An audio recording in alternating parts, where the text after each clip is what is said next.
चारों तरफ मेरे नाम की चर्चा हो, मेरा शत्रु कोई नहीं होना चाहिए, आप मुझे ऐसा वरदान दे दो।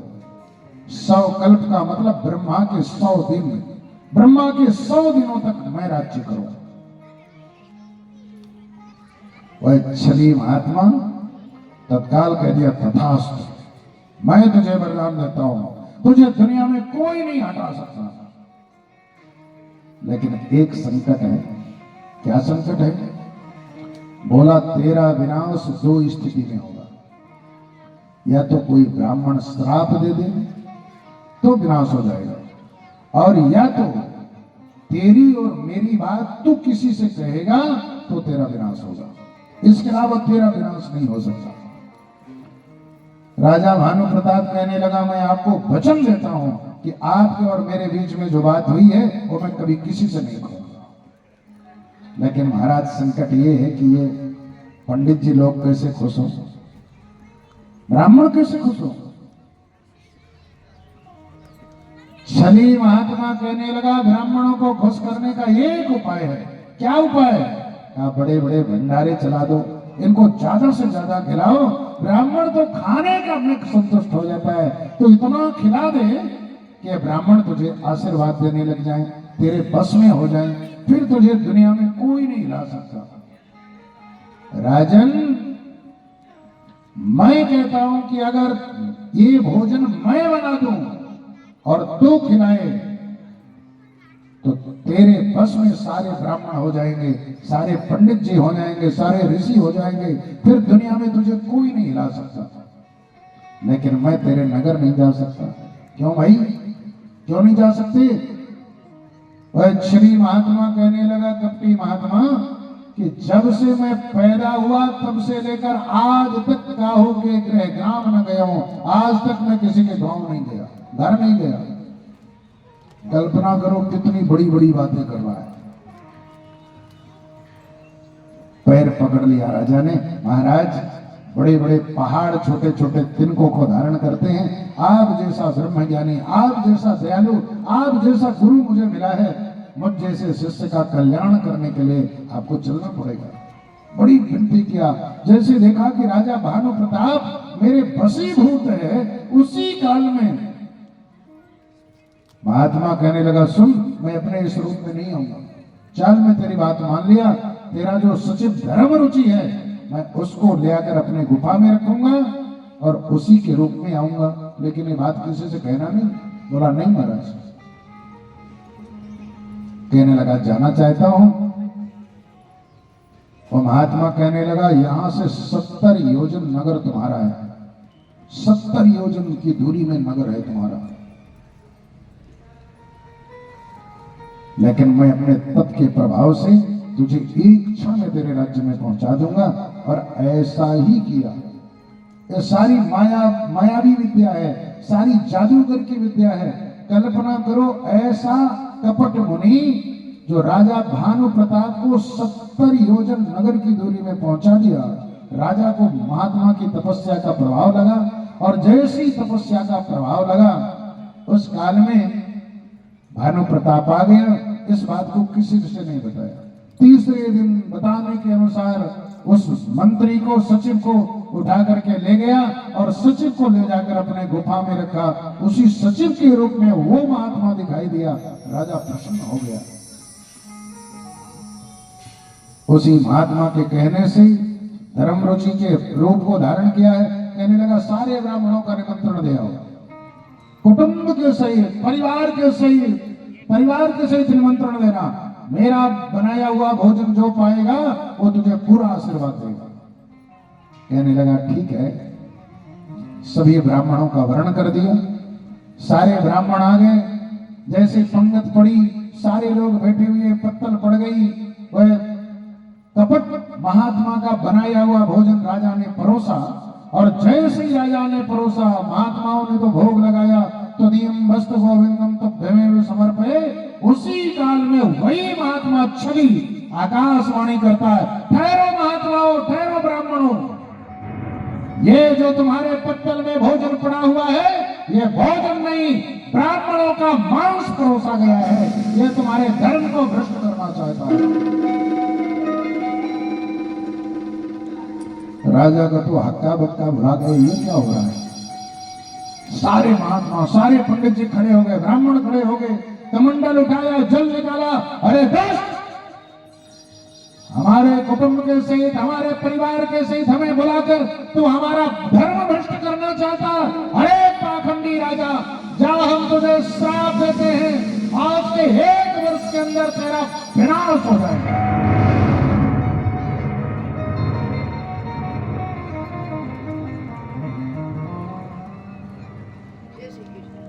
जय श्री राम, जय श्री कृष्ण। इतनी अवस्था में देखो माता जी आई है। बैठाइए माता जी को। आपकी ही इच्छा पूर्ति के लिए डॉक्टर साहब ने, श्री मनमोहन जी ने, श्री ब्रिजेश जी ने माता जी की संतुष्टि के लिए राम कथा का आयोजन किया है। मुख्य श्रोता माता जी है। और जैसे ही श्राप दिया उस छली महात्मा ने, ब्राह्मणों ने श्राप दिया, सारी धरती त्रस्त होने लगी। अरे राम राम, ये क्या हुआ? ये तो धर्मात्मा महात्मा छली महात्मा के चक्कर में पड़कर धर्मात्मा राजा, इसको तो श्राप मिल गया। उस काल में ओरिजिनल आकाशवाणी हुई, विप्रम श्राप विचार न देना। अरे ब्राह्मणों, तुमने राजा को श्राप दिया, वो अच्छा नहीं किया, ये राजा की तो कोई गलती नहीं। आकाशवाणी हुई। सो राजा से ब्राह्मणों ने पूछा, क्या बात है भाई? कहा महाराज, मुझे कुछ पता नहीं। सारी घटना सुनाया कि आज के कई दिनों पहले मैं शिकार खेलने गया था, एक महात्मा मिला था, पूरी घटना सुनाया। कहा ले चलो भोजनालय में। हमें भोजनालय में जाकर देखा तो ना कोई भोजनालय है और ना ही कोई वो बाबा जी है।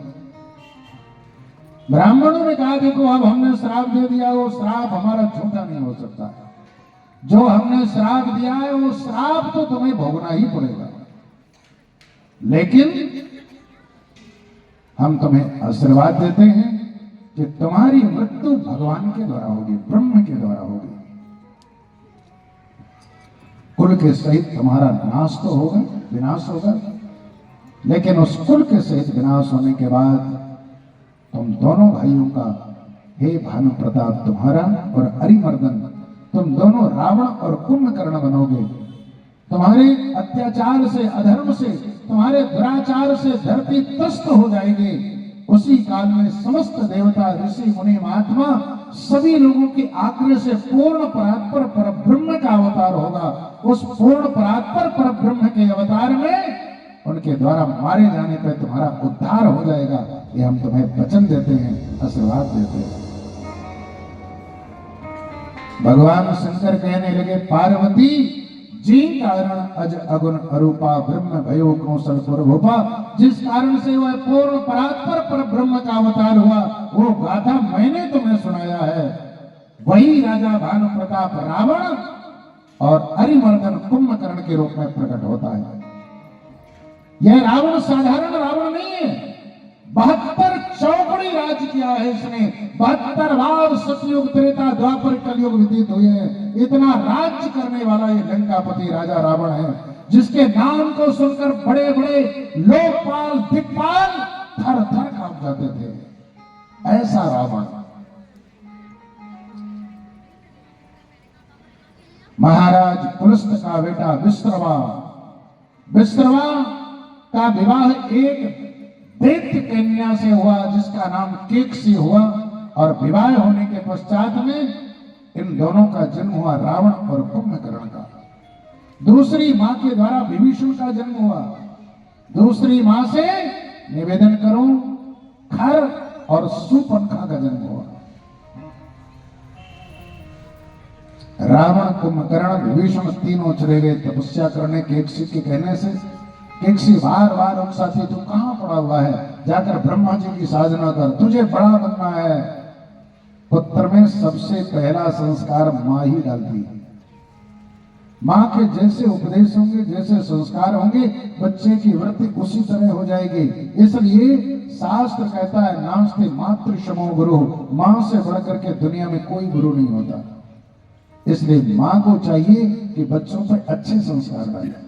रामायण की कथा सुनाए, वीर शिवा की कथा सुनाए, महाराणा प्रताप की कथा सुनाए, अनेक धर्म की वार्ता करे और जब माँ अपने पुत्रों को ऐसा करती है, वही बेटा आगे चल करके धार्मिक हो जाता है, धर्म की वृत्ति उसकी जागृत हो जाती है, आस्था का जन्म हो जाता है, आगे वृत्ति उसकी उसी तरह बन जाती है। एक से ने कहा तू कहां पड़ा हुआ है, जाकर ब्रह्मा की साधना कर। रावण कुंभकर्ण चला गया और जैसे रावण कुंभकर्ण गए, एक पैर से खड़े होकर ओम नमो ब्राह्मणे जैसे ब्रह्मा जी की साधना करी, सब ब्रह्मा जी सामने खड़े हो गए, कहने लगे परम ब्रोहि वरदान मांगा।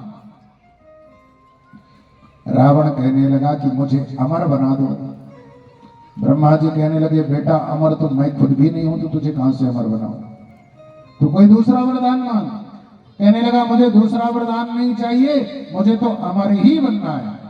ब्रह्मा जी कहने लगे अमर कोई नहीं हो सकता, क्योंकि इस धरती का नाम मृत्यु लोक है, यहाँ जो आया है उसे मरना पड़ेगा, बता दूसरा वरदान मांग ले। तो कहने लगा सुनिए फिर मेरे बात, इस दुनिया में ना तो मुझे देवता मार पाए, दानव मार पाए, यक्ष किन्नर कोई भी न मार पाए, तो तेरे मृत्यु किससे होगी? बोला मनुष्य और वानर से। तथास्तु।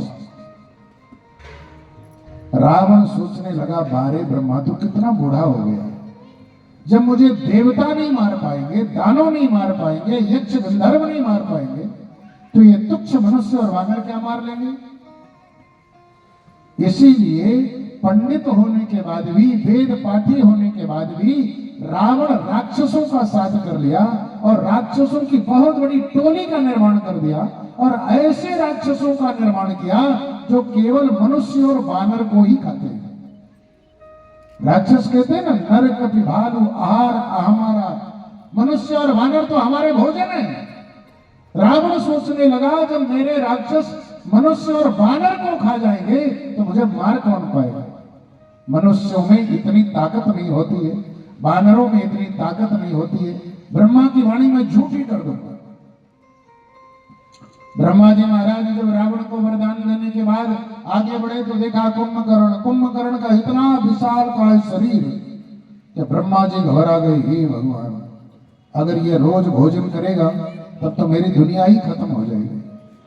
ब्रह्मा जी महाराज, कई लोग होते हैं इतना भोजन करें कि सारा किचन का भोजन ही खत्म कर देंगे।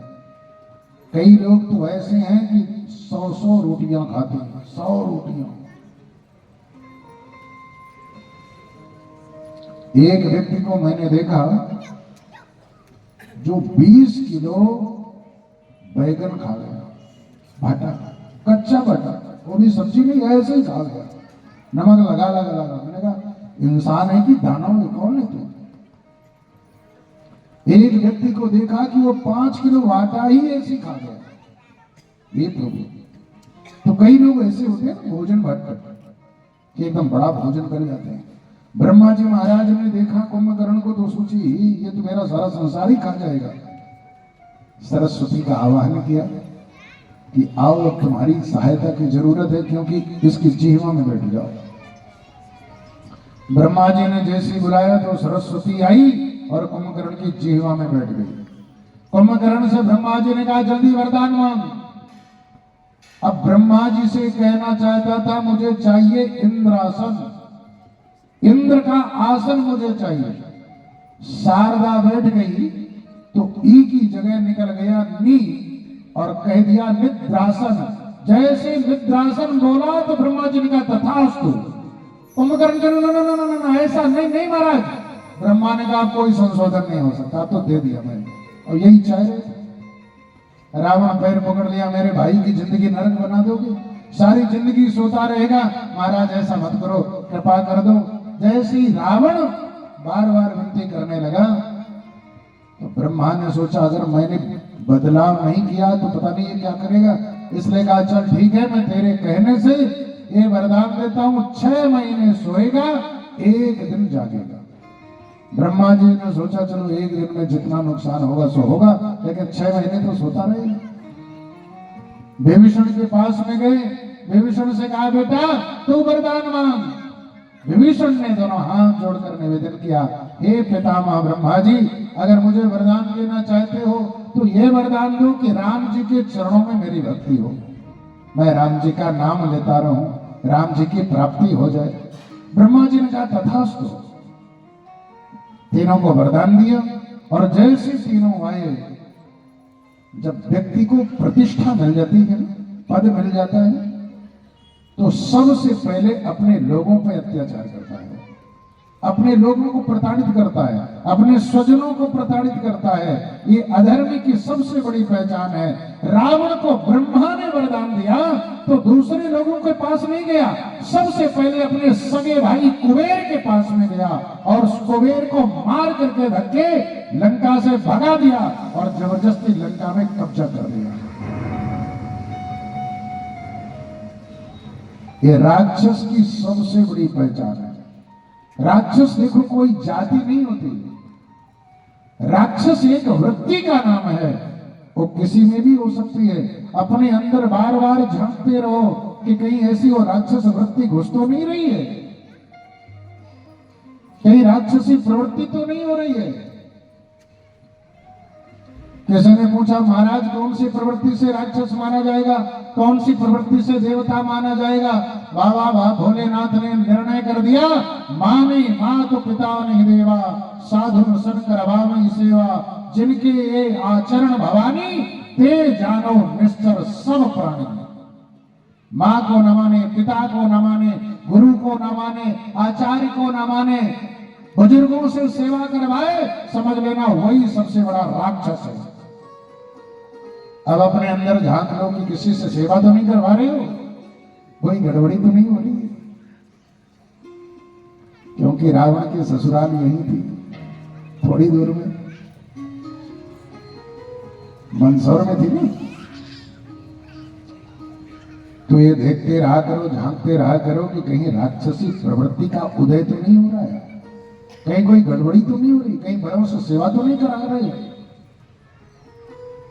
कहीं कोई ऐसी वृत्ति तो नहीं बन रही कि जो पाप रूप में परिणति हो जाए। इस चीज को बार बार झांकते रहना चाहिए। प्रतिष्ठा पाने के बाद, पद पाने के बाद में उन स्वजनों को हमेशा ध्यान रखना चाहिए, जिनके द्वारा, जिनके परिश्रम के द्वारा, जिनके आशीर्वाद के द्वारा, जिनकी प्रेरणा के द्वारा, जिनके उपदेश के द्वारा। सहयोग तो देखो हर व्यक्ति देता है, वो तुम्हारे अपने लोग, तुम्हारे पद के साथ में उनकी कामनाएं बढ़ जाती हैं, उनका सीना गर्व से भर जाता है, उनकी अनेक कामनाएं हो जाती हैं कि मेरा फलाना व्यक्ति इस पद में बैठा हुआ है, अब मेरा ये काम हो जाएगा, अब मुझे ये मिल जाएगा, अब मैं ये प्राप्त कर लूंगा, अब मुझे ऐसा हो जाएगा। और जब उनकी कामनाएं पूर्ण नहीं होती है तो वही व्यक्ति तुम्हारे शत्रु हो जाते हैं। इसलिए हमेशा ध्यान रखो कि पद प्रतिष्ठा पाने के बाद में अपने स्वजन की छूट तो नहीं रहे। कहीं ऐसा ना हो कि आने वाले इस चलती हुई राह में तुम राही बन करके आगे जा रहे हो, आगे के लोग तो जुड़ रहे हैं और पीछे वाले छूटते जा रहे हैं, पीछे वाले भागते जा रहे हैं। इस चीज का विशेष ध्यान रखना। रावण सबसे पहले कुबेर पर धावा बोला और कुबेर को धक्के मार करके बाहर निकाल दिया और लंका पर राज्य कर लिया।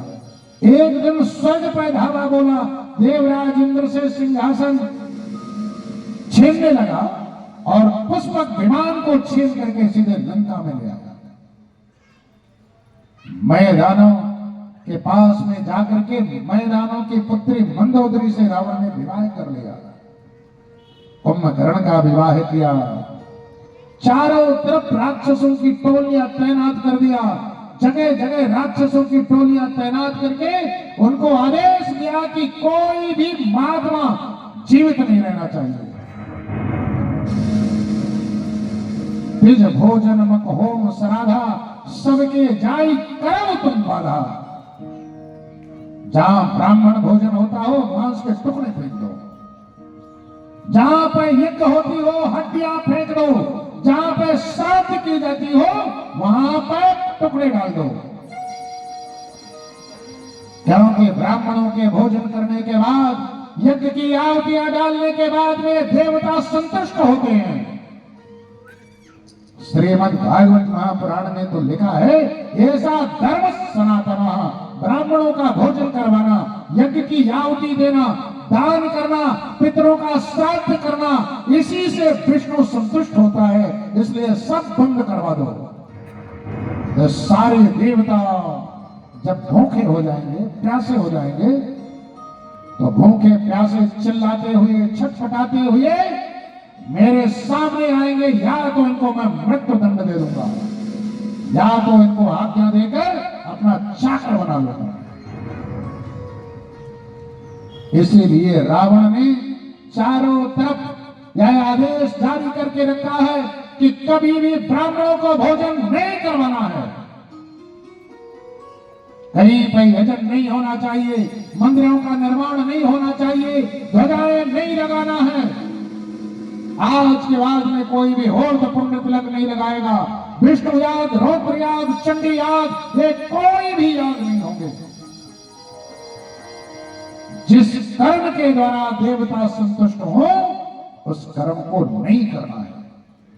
ये आदेश रावण का था, जो आज हमारे देश में कई जगह लोग इसको पालन कर रहे हैं। यज्ञ नहीं करेंगे, पूजा नहीं करेंगे, मंदिर नहीं जाएंगे, तिलक नहीं लगाएंगे, तो कल्पना करो हमारी दुर्गति नहीं तो किसकी दुर्गति होगी। हमारे वेद भगवान कहते हैं, अनेन मार्गेण त्वया गंतव्यम, इस मार्ग से तुम्हें जाना चाहिए। अब जाओ चाहे न जाओ, तुम्हारी मर्जी, तुम्हारी अपनी मर्जी। शास्त्रों ने बता दिया, धर्म ने बता दिया, वेदों ने बता दिया तुम्हें कर्म करना चाहिए। अब करो तो तुम्हें लाभ होगा, नहीं करो तो तुम्हारी हानि होगी। उससे किसी का कुछ बिगड़ने वाला नहीं है। इसलिए हमेशा इस चीज का ध्यान रखो कि हमारे किसी कर्म के द्वारा दूसरे को पीड़ा ना हो। लाखों धर्म करने से श्रेष्ठ यह है कि किसी को पीड़ा मत पहुंचाओ, और अगर किसी को पीड़ा नहीं पहुंचाया तो तुमने कई हजार यज्ञ कर ले और भगवान की कृपा तुम पर हो गई। श्री राम कथा का तात्पर्य ही है कि दूसरे को शांति दो। जय विद सुखी हो ही पुर लोगा, करहि कृपा निधि सुई संयोगा। जिस प्रकार से जनता के लोग, जिस प्रकार से प्रजा के लोग, जिस प्रकार से सामने वाला व्यक्ति खुश हो रहा है, भगवान श्री राम उसी आदर्श के साथ में प्रस्तुत होते हैं। इसलिए ऐसा कर्म करो जिससे शांति का सृजन हो। इतनी कामनाओं में ग्रस्त मत हो जाओ, इतने स्वार्थ में स्वाधीन मत हो जाओ, इतने स्वार्थ में पारंगत मत हो जाओ, इतने स्वार्थ के अधीन मत बन जाओ कि तुम स्वयं दास बन जाओ, अपना जीवन जीना पाओ। इसलिए अपने आप को ध्यान में रखते हुए, समाज का कल्याण करते हुए, साईं इतना दीजिए जामे कुटुंब समाए, मैं भी भूखा ना रहूं साधु न भूखा जाए। बस इतनी ही कामना रखो, इससे ज्यादा कामना करने की आवश्यकता नहीं है। रावण कुंभकर्ण का विवाह हुआ। रावण का एक बेटा मेघनाद इतना आतंकवादी, बड़े बड़े देवताओं को बंदी बना करके लंका में ले आता है। जो रावण कहता है, रावण के कहने के पहले ही वो कर देता है, तो रावण उस पर खुश है, उसको प्रधान सेनापति घोषित कर दिया, युवराज खुद से अभिषिक्त कर दिया, आज से युवराज तू है। रावण का इतना बड़ा परिवार कि 1 लाख बेटे और 1.25 लाख नाती पैदा हो गए। चारों तरफ आतंक, कोई भी धर्म की चर्चा नहीं करता। धर्म सुनिए नहीं, काना कहीं बहुवेद त्रासई देश निकासई, जो कहा वेद पुराणा। जो वेद की चर्चा करता है, पुराण की चर्चा करता है, या तो उसे देश निकाला, या तो उसे मृत्युदंड अनेक प्रकार से प्रताड़ित करता है, बंदी बना लेता है, बंदी बना करके कारागार में बंद कर देता है। रावण ने ऐसे समाज का निर्माण किया है। कल की कथा में हम सभी लोग बड़े भाव के साथ में रावण का आतंक, महाराज दशरथ के द्वारा पुत्र कामेष्टि का यजन करना, श्रृंगी महामुनि के द्वारा पुत्र कामेष्टि यज्ञ, अग्निदेव के द्वारा शुरू का पात्र लेकर के प्रकट होना, खीर खिलाना, तीनों महारानियों को गर्भ की अनुभूति होना, महारानी कौशल्या के कुल देवता का पूजन करने में, भगवान का दर्शन देकर श्री राम का प्राकट्य, हम सभी लोग श्री राम का प्राकट्य उत्सव मनाएंगे। श्री राम जन्म बड़े भाव के साथ हम सभी को तैयारियों के साथ में आना है। कल भगवान के जन्मोत्सव में खूब थिरकेंगे, खूब नृत्य करेंगे, खूब गाएंगे और सारे लोग तैयारियों के साथ भगवान का जन्मोत्सव यहाँ मनाओ। और चलिए प्रयाग, सभी गंगा के डुबकियां लगाइए, भगवान की गाथा श्रवण करिए, परिक्रमा लगाइए। अनेक साधु संतों के देश से पधारे हुए अनेक महामंडलेश्वर जगत गुरुओं के दर्शन करके अपने जीवन को धन्य करिए। आइए बड़े भाव के साथ हरि मंगल गान, इसके बाद आरती।